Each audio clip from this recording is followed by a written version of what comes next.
సంతోషం ఉంటుందండి, దేవుని మందిరంలో ఉంటుంది. అందుకొరకు ఈరోజు బలం కావాలంటే బలము ఎక్కడ దాగుంటుందండి?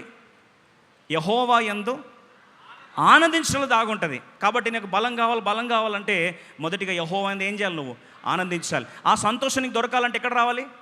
దేవుని సన్నిధికి రావాల్సిందే. ఇప్పుడు యోసేపు దేవునిలో ఎంత ఆనందిస్తున్నాడంటే, దేవుని ఆత్మగల మనిషిని మనము ఎక్కడ కనుగొనగలమని చెప్పాడు. ఆత్మలో ఆనందిస్తున్నాడు, ఆత్మలో హర్షిస్తున్నాడు. కాబట్టి ఆత్మఫలం ఏమనగా ప్రేమ, రెండవది సంతోషం, మూడవది సమాధానం. చూడండి, అద్భుతమైన సత్యం చూడండి. ఎంతగా సమాధానం అనుభవిస్తున్నాడంటే ఒక మాట చెప్తాను. A person who is experiencing peace can alone become a peace giver. ఒక మాట చెప్పాలని ఆశపడుతున్నా. దేవుడు జ్ఞాపకం చేస్తున్న మాట ఏంటంటే, మన జీవితాల్లో దేవుడు సమాధానానికే కర్త, కానీ అల్లరికి దేవుడు ఎప్పుడు కర్త కాదు. ఈరోజు ఒక ప్రాంతంలో అల్లరి ఉందంటే అక్కడ ఎవరు లేరండి? దేవుడు లేడు. ఒక మందిరంలో అల్లరి ఉంది, కుటుంబంలో అల్లరి ఉందంటే ఆ ప్రాంతంలో దేవుడు లేడు. ఎప్పుడైతే సమాధానం ఉంటుందో, ఎప్పుడైతే ఆ ప్రాంతంలో పీస్ ఉంటుందో, సమాధానం ఉన్న దగ్గర ఎవరు ఉంటారండి? దేవుడు ఉన్నాడు. కాబట్టి ఆ ప్రాంతంలో ఏముంది?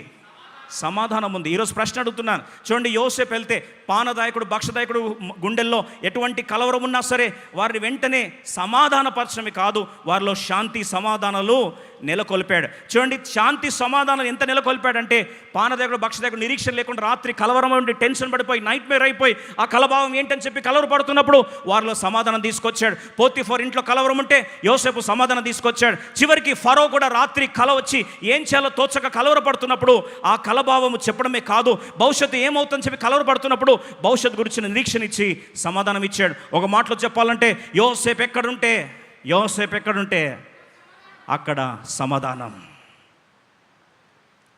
ఒక మాట చెప్పాలని ఆశపడుతున్నా. నువ్వు దేవుని కుమారుడుగా, కుమార్తెగా ఎదగాలంటే మత్తయి సువార్త 5వ అధ్యాయం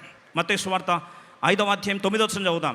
దేవుని పిల్లలయ్యే అధికారం ఒక్కడికి మాత్రమే ఉంది, ఒక్క పని చేసేవారికి మాత్రమే ఉంది. సమాధానపరచువారు ధన్యులు, వారు దేవుని కుమారులను పడుతుర్రు. ఎప్పుడు దేవుని బిడ్డలం అవుతామండి? ఏం చేయాలి? మనం సమాధానపరచాలి. ఇద్దరు ప్రశాంతంగా సంతోషంగా ఉంటే, ఇప్పుడు చెప్పండి, నవ్వుతున్నారు, అర్థమైంది.